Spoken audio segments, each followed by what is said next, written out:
Northern California couple found a real-life treasure buried in their backyard. Ben Tracy shows us how it will make them accidental millionaires. Ever dreamt of uncovering a hidden world beneath your feet? Stumbling upon a hidden trove that rewrites history or makes you wealthier than your wildest dreams? While professional archaeologists work around the clock in this pursuit, some of the biggest discoveries in history have been made by the most unlikely people. From a Roman treasure buried in a farmer's field to ancient texts revealed in a dusty antique shop, these normal people didn't just stumble upon history, they made it. Number 13, Staffordshire Hoard.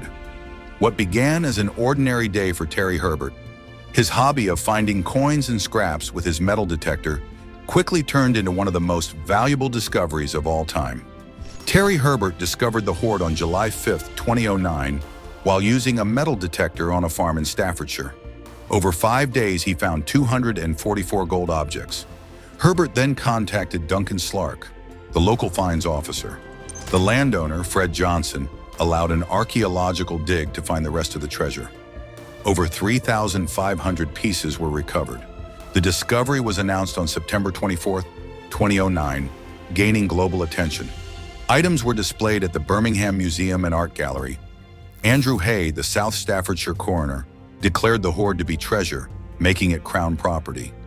More items were displayed at the Potteries Museum and Art Gallery, and later taken to the British Museum for cataloging and initial cleaning. By September 24, 2009, 1,381 objects had been recovered. Early analysis showed the hoard wasn't linked to a burial. In March 2010, another excavation aimed to find dating and environmental evidence, revealing no more gold. However, in November 2012, 91 additional gold and silver items were found, believed to be part of the original hoard. In January 2013, 81 of these items were declared treasure. Staffordshire County Council was given the chance to buy them to reunite with the rest of the hoard. Terry Herbert and Fred Johnson would share the sale money. 10 items identified as modern waste were not declared treasures. The hoard was valued at £3.285 million on November 25, 2009, which had to be paid to the finder and landowner by any museum wanting the hoard. Birmingham Museum and Art Gallery, along with the Potteries Museum and Art Gallery, aimed to buy the hoard, launching a public appeal to raise the amount. By March 23, 2010, the target was met 3 weeks early, thanks to a £1.285 million grant from the National Heritage Memorial Fund and other donations. Terry Herbert and Fred Johnson each received half of the value, though they later disagreed over the money. The hoard was displayed at various museums, including the National Geographic Museum in Washington, D.C.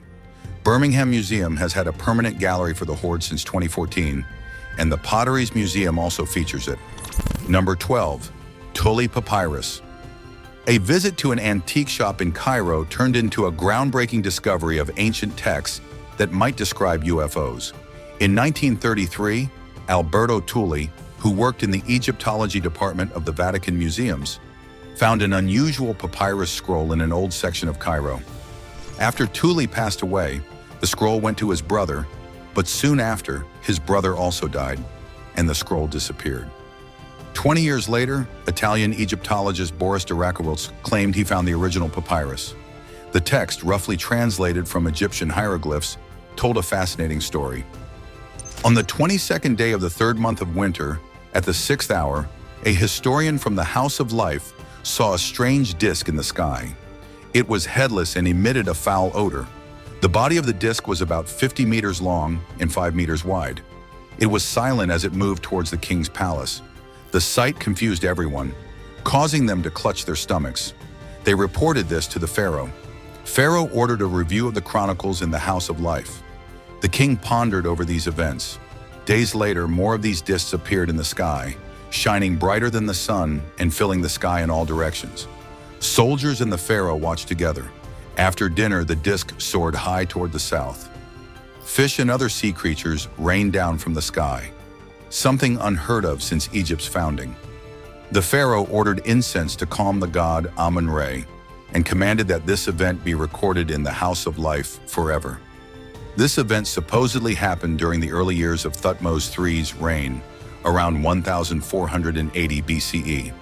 Boris de Raschuils claimed he got the transcription from papers left by Alberto Tully. Some UFO enthusiasts think the fiery discs were ancient flying saucers, but experts like Jacques Vallée and Chris Aubeck believe it was a hoax.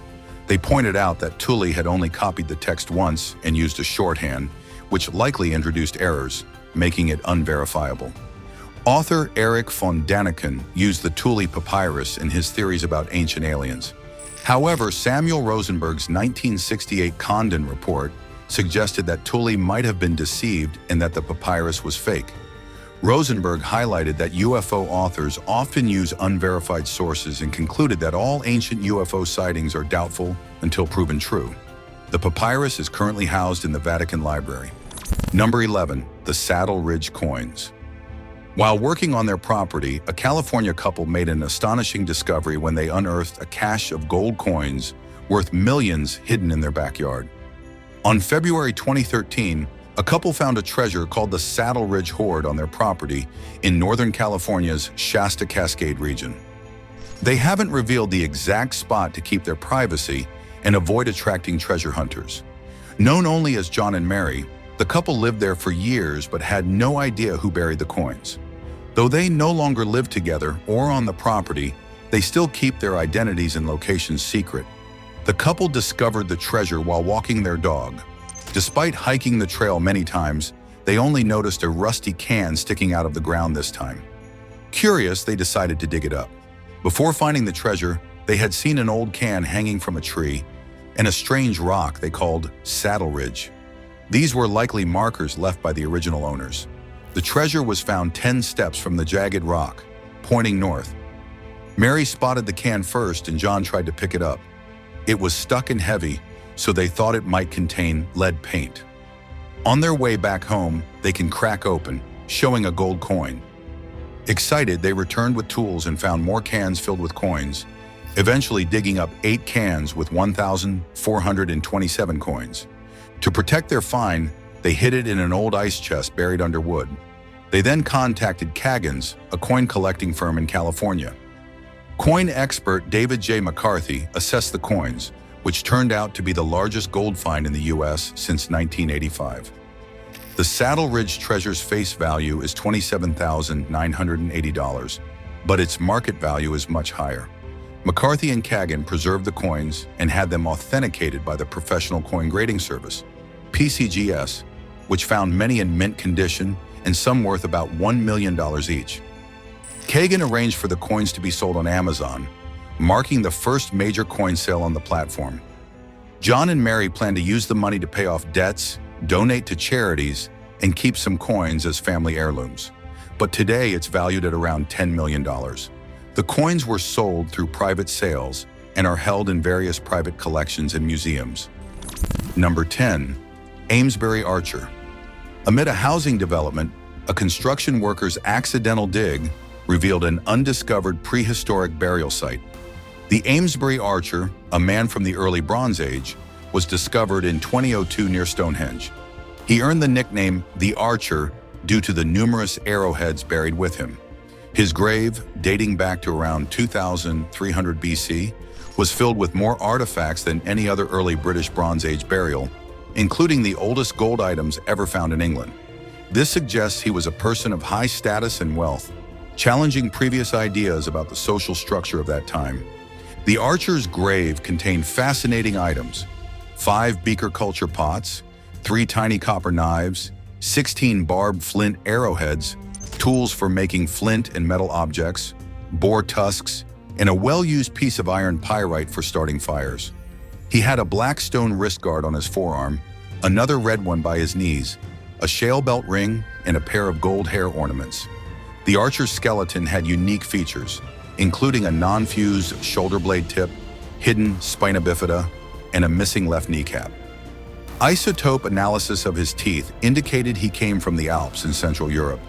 His jaw had an abscess, and his missing kneecap suggested a painful bone infection. While his remains are now displayed at the Salisbury Museum, the artifacts are displayed at the Wiltshire Museum. Nearby, another male skeleton, possibly related to the Archer, was found. This younger man, known as the archer's companion, shared a rare foot bone anomaly with the archer. The companion grew up locally, but may have spent part of his childhood in Europe. The archer was estimated to be around 40 years old at death, while the companion was in his early 20s. Dubbed the King of Stonehenge by the British press, some speculated he might have been involved in its construction, though archaeologists dismiss this idea. His burial shows connections with continental Europe and early copper smelting, indicating he might have been one of Britain's earliest gold metalworkers. DNA analysis revealed both men had steppe ancestry.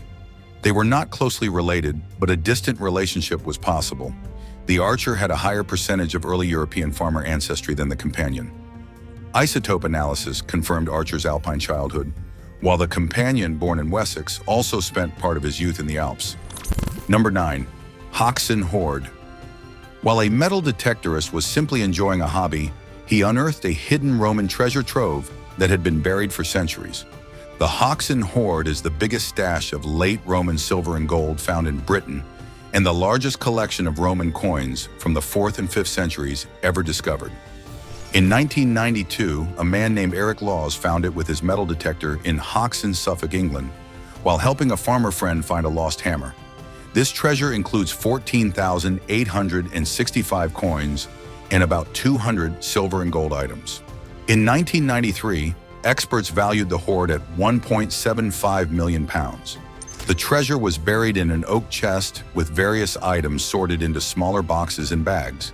The coins date back to after 407 AD, which is when Britain stopped being a Roman province. No one knows who buried it or why, but it probably belonged to a wealthy family. They reported the find to the authorities without digging further. The next day, archaeologists excavated the site, recovering the hoard in a single day. The hoard was concentrated in a wooden chest with items neatly packed. The hoard contains rare items like a gold body chain and fancy silver pepper pots, including one called the Empress Pepper Pot. It was carefully excavated by archaeologists, which helped improve relations between them and metal detectorists, leading to changes in English treasure laws. The discovery was soon all over the news, prompting the British Museum to announce the find. After a coroner's inquest in 1993, the hoard was declared a treasure trove, meaning it was hidden with the intent to recover it later and therefore belonged to the crown. Laws received £1.75 million as a reward, which he shared with the farmer. Follow-up excavations in 1993 and 1994 found more coins and other items, but no evidence of a nearby Roman settlement. The hoard is currently valued at over £2 million, and it's mostly displayed at the British Museum in London. Number 8. Chovet cave paintings. An amateur caver exploring Spain stumbled upon ancient cave paintings that had been hidden for thousands of years. Discovered on December 18, 1994, Chovet Cave is one of the most important prehistoric art sites. UNESCO named it a World Heritage Site on June 22, 2014. A trio of explorers, Eliette Brunel Deschamps, Christian Hilaire, and Jean-Marie Chovet, first explored it after Michel Rosa found an opening named Le Trou de Baba, Baba's Hole. They later found the Gallery of the Lions in the end chamber, filled with fascinating prehistoric art and fossils. The cave walls feature hundreds of animal paintings, showing at least 13 different species. Unlike other Ice Age art, it includes many predators like cave lions, leopards, bears, cave hyenas, and even rhinoceroses. There are no full human figures, but there are two partial Venus figures with what looks like a vulva and legs. One Venus is paired with a bison head, resembling a minotaur. Red ochre handprints, abstract lines and dots are scattered throughout, hinting at possible rituals or magic. One drawing might show a volcanic eruption, possibly the oldest known depiction of such an event. The artist used unique techniques, scraping walls clean before painting and using incisions to create a three-dimensional look. Some scenes even show animals interacting, like woolly rhinoceroses clashing horns. Radiocarbon dating suggests the paintings were made in two periods, around 35,000 years ago and 30,000 years ago, during the Aurignacian period. Further research supports these dates, showing the cave entrance was sealed by a rock collapse about 29,000 years ago.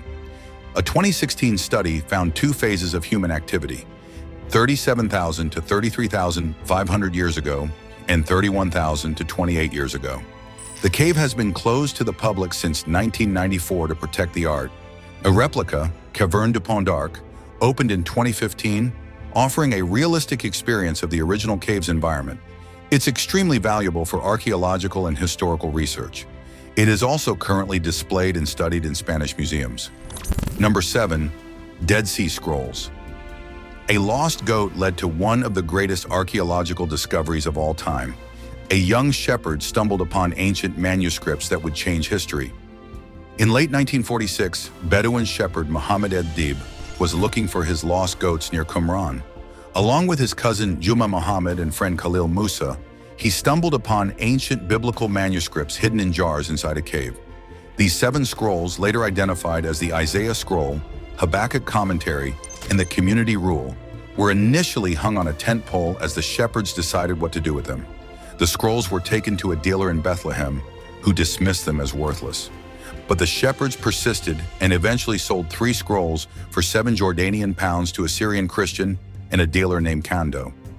These scrolls changed hands several times until John C. Trevor from the American Schools of Oriental Research examined them in 1947. He found similarities between these scrolls and the Nash Papyrus, the oldest known biblical manuscript at the time. In 1948, some scrolls were moved to Beirut for safety due to the Arab-Israeli War. On April 11, 1948, the discovery was publicly announced. The Dead Sea Scrolls have since been displayed in various exhibitions around the world. Most of the collection is now housed in the Shrine of the Book in Jerusalem, part of the Israel Museum, while some scrolls remain in Jordan at the Jordan Museum in Amman. Exhibitions slowed after the Six-Day War in 1967 and are now rare as efforts focus on digitizing and preserving the scrolls. The permanent exhibit at the Shrine of the Book includes reproductions of significant scrolls like the Great Isaiah Scroll and the Thanksgiving Psalm Scroll, highlighting the importance and intrigue due to their historical and religious significance. Number 6. Mildenhall Treasure. Amid World War II, a farmer's ordinary digging led to an extraordinary discovery of Roman silverware. In January 1942, while Gordon Butcher was plowing a field, he found a hidden treasure. With help from his boss, Sidney Ford, they dug it up. Because it was wartime, many details about the discovery are unclear. At first, they didn't know what they had found, even though Ford collected old artifacts. Ford cleaned the items and used some as everyday dishes, while special pieces like the Great Dish were shown during family events. In 1946, Ford reported the treasure to the authorities after his knowledgeable friend, Dr. Hugh A. Fawcett, saw it. An investigation declared it a treasure trove, and it was sent to the British Museum in London. At the time, experts doubted that such high-quality Roman silver could have been in Roman Britain, but later finds like the Hawken Horde in 1992 proved it was real. In the 1990s, Richard Hobbs pointed out the importance of a partly fictional story by Roald Dahl, which suggested Ford knew the treasure's value, but kept it secret until Dr. Fawcett saw it. Ford and Butcher were each awarded £1,000 for their find. The treasure, known as the Mildenhall Hoard, was displayed in the British Museum and became a permanent exhibit. It includes various silver items from the 4th century, such as serving platters, bowls, dishes, ladles, and spoons, all of exceptional craftsmanship. The standout piece is the Great Dish, a large silver platter decorated with detailed designs of sea gods and mythical creatures. The hoard also features smaller plates with similar decorations, a large serving platter with geometric designs, and a deep bowl used for rinsing hands at the dining table. The Mildenhall Hoard shows the high-quality silverware used in Roman Britain and remains a significant archaeological find. It has been featured in numerous publications and exhibitions. The treasure is now estimated at over £1.75 million and is presently displayed at the British Museum. Number 5. Gallaway Horde. An amateur detectorist's lucky day turned into a historical breakthrough when he discovered Scotland's largest collection of Viking treasure. A metal detector enthusiast came across the Gallaway Horde and quickly informed the authorities. This prompted a county archaeologist to carry out a dig, uncovering a collection of Viking Age items, some even older. The hoard, buried around the mid-9th or 10th century, remains a puzzle as to why it was hidden. It's the largest and most varied Viking Age gold found in Britain and Ireland. Curators at the National Museum of Scotland believe the hoard offers new insights into early Viking Age Scotland. Found in a secret location on Church of Scotland land, the hoard was discovered by Derek MacLennan, who was with two churchmen. With permission to search, MacLennan unearthed a silver arm ring, initially mistaking it for a spoon, before realizing it was Viking. His shout of "Viking" marked the start of a remarkable find. The hoard was reported to Scotland's Treasure Trove unit, leading to a deeper dig revealing even more artifacts, including a Christian silver cross. The container, wrapped in cloth, held Anglo-Saxon brooches, Byzantine silk, a gold bar, and more. Some items, like the silver cross, possibly came from Dublin. Among the artifacts, 5 silver arm rings have Anglo-Saxon runic inscriptions, hinting at their owners' identities. David Parsons of the University of Wales identified one name as Ecgbeort. The hoard, buried under a rectangular wooden building, suggested ties to an early Christian foundation. Historic Scotland and the Museum of Scotland conducted a wider investigation, discovering over 100 more objects, suggesting the presence of a building. A geophysical survey revealed the hoard was under a double-ditched enclosure linked to monastic activity, leading to the site being deemed nationally important. The hoard's purpose remains unknown, though Campbell guesses it was for safekeeping, likening it to an unclaimed safety deposit box. The hoard, buried in 2 levels, suggests different burial times or attempts to secure more valuable items deeper. The upper level held smaller items like loose change, while the lower level contained rare valuables. Under Scottish treasure trove law, the hoard was held by the Queen's and Lord Treasurer's remembrancer, entitling the finder to a reward. The Church of Scotland sought a share, leading to an agreement to split proceeds. Valued at £1.98 million, the hoard was secured for a permanent home in Scotland by the National Museum of Scotland after a successful fundraising campaign. Number 4. The Lasco cave paintings. Chasing after his dog who crawled into a hole's 18-year-old Marcel Ravidat discovered an extraordinary collection of prehistoric cave art. On September 12, 1940, 18-year-old Marcel Ravidat came across the entrance to the Lasco cave on the La Rochefoucauld-Montbel lands. Marcel's dog, Robot, was sniffing around a hole left by a fallen tree, and that's how they found the cave. Later, Marcel would make the story more exciting by saying Robot fell into the cave. Marcel and 3 friends, Jacques Marçal, Georges Agnel, and Simon Quincas, returned to explore. They climbed down a 50-foot hole, thinking it might lead to a secret passage to the nearby Lasco Manor. Inside, they found walls covered in old paintings of animals. They named different parts of the cave, like the Hall of the Bulls, the Passageway, and the Chamber of Felines. On September 21, 1940, they returned with Abbé Henri Breuil, who drew the paintings since they were already starting to fade. The cave opened to the public on July 14, 1948, but by 1955, the paintings were getting damaged by carbon dioxide and moisture from 1,200 daily visitors. To save the art, the cave was closed to the public in 1963, and a monitoring system was set up. To let people still experience the cave, they made copies. Lasco II, an exact copy of the Great Hall of the Bulls and the Painted Gallery, opened in 1983 near the original cave. At the center of prehistoric art nearby, you can see more of Lasco's art and live animals from the Ice Age. They used the same materials like iron oxide and charcoal to recreate the paintings as they were 19,000 years ago. Lasco III, a traveling exhibit of 5 exact reproductions, has toured the world since 2012. Lasco IV, a detailed copy with digital displays, opened on December 2016 at a new museum overlooking Montignac. Now the cave paintings are a UNESCO World Heritage Site, and replicas are displayed in the Lasco II cave near the original site. Number 3. York Viking Horde. A metal detectorist's chance find in a Yorkshire field unveiled a hidden Viking hoard that had lain buried for over a millennium. On January 6, 2007, David Whelan, a semi-retired businessman from Leeds, and his son Andrew, a surveyor, found the Harrogate Horde with metal detectors. They had been enjoying metal detecting as a hobby for about 5 years. They found the treasure in an empty field that hadn't been plowed yet. About 30 centimeters underground, they found parts of a lead chest. As they dug, a silver bowl fell out, revealing coins and silver pieces. They reported their find to Amy Cooper, a finds liaison officer. The Whelans were praised for not unpacking the bowl and noting the exact location before filling the hole. This was crucial as rain washed away evidence of the find before archaeologists returned.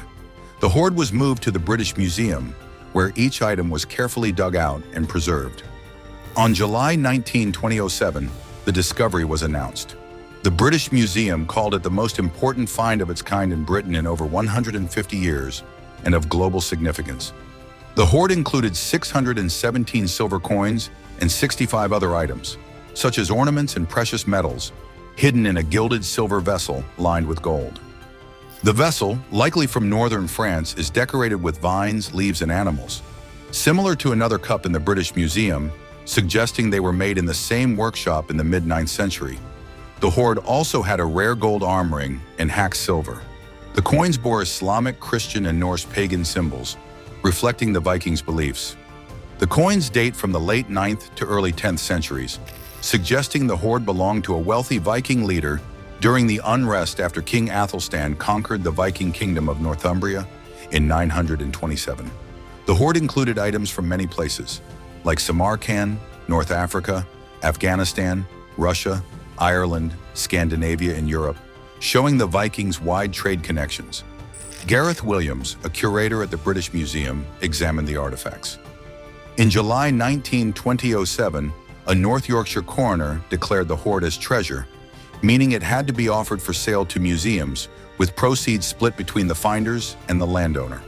It was valued at over £1 million and bought by the York Museums Trust and the British Museum.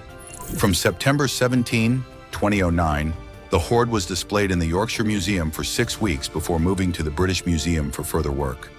It returned to the Yorkshire Museum on August 1, 2010. In 2012, it was exhibited in Harrogate before touring Copenhagen, Berlin, and London. It was part of the British Museum's 2014 Vikings exhibition. In 2015, it returned to the Yorkshire Museum and then toured in the Viking. The artifacts are still currently displayed at the Yorkshire Museum. Number 2. Viking Sword. On a routine day, a farmer in Norway found a rare Viking sword buried in his field, changing our understanding of Viking weaponry. A farmer in Suldal, Norway, found a rare Viking sword while cleaning a field on his farm. Øyvind Tvetein Lovra and his son were preparing a long unused field for plowing when they found an iron object. At first, Lovra thought it was an old rusty piece of farm equipment, but when he went to toss it aside, he realized it was the hilt of a sword.